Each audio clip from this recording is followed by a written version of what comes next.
আসলে আমরা বিএনপি আমরা যে দীর্ঘ বছর থেকে আমরা আন্দোলন করে আসছি আমাদের দেশে গণতন্ত্র প্রতিষ্ঠার জন্য, মানুষের ভোটাধিকার এগুলো তো কবরস্থ করে দিয়েছিল, সেগুলোকে আমরা প্রতিষ্ঠিত করার জন্য দীর্ঘ বছর থেকে লড়াই সংগ্রাম করছি।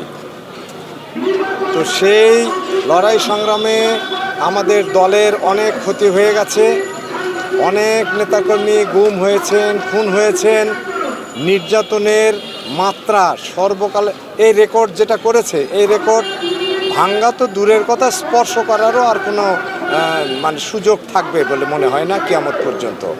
আমাদের দেশনেত্রী বেগম খালেদা জিয়া এই মানুষের ভোটের অধিকার, গণতন্ত্র প্রতিষ্ঠার লড়াই করতে যেয়েই কিন্তু তাকে তিলে তিলে তাকে হত্যা করতে চেয়েছিল। আপনারা জানেন, সারা বিশ্ববাসী জানে, শুধু দেশবাসী না, যে একটা আরোপিত রায় দিয়ে মিথ্যা অজুহাত তুলে একটা কোনো রকমের সংশ্লিষ্টতা যে মামলায় তার নাই, সেই রকম একটা অজুহাত দিয়ে তাকে 5 বছর পরে আবার সেটা হাইকোর্টে 10 বছর সাজা দিল, যেটা বিশ্বের ইতিহাসে এটা নাই।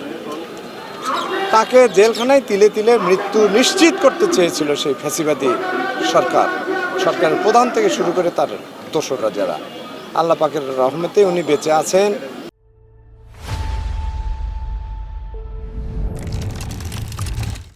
আমাদের নেতা জনাব তারেক রহমান যখন দেশনেত্রী বেগম খালেদা জিয়া বিএনপি চেয়ারপারসন কারান্তরীণ হলেন, এরপরে উনি ভারপ্রাপ্ত চেয়ারম্যান হলেন, ওনাকে দল ভারপ্রাপ্ত দায়িত্ব দিলেন চেয়ারপারসনের, উনি ছিলেন সিনিয়র ভাইস চেয়ারম্যান। এরপর থেকে উনি এই একই আন্দোলন চালিয়ে যাচ্ছেন, এগিয়ে নিয়ে যাচ্ছেন। আমরা সেই আন্দোলনটা সফলকাম হতে হতে কোথায় যেন একটু গিট আটকে যাচ্ছিল।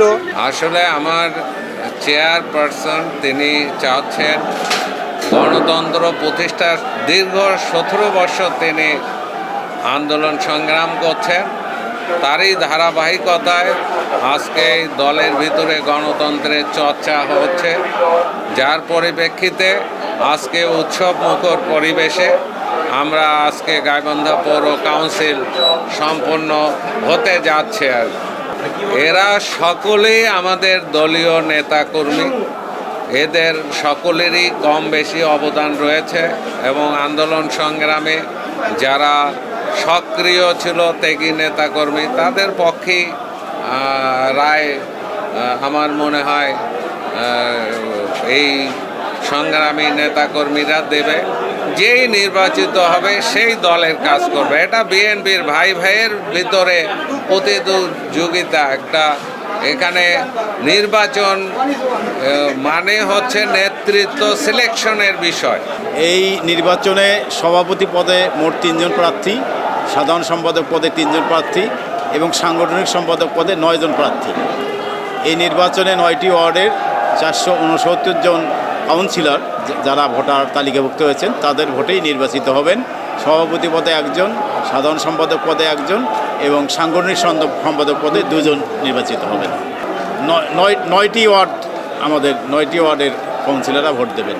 1 নম্বর ওয়ার্ডে 54 জন আর 5 নং ওয়ার্ডে আছে 51 জন, বাকি 60টি ওয়ার্ডে আমাদের 52 জন করে ভোটার আছে, কাউন্সিলর আছে। আমাদের সময় যেটা নির্ধারণ করা হয়েছে 2টা থেকে 4:30টায়।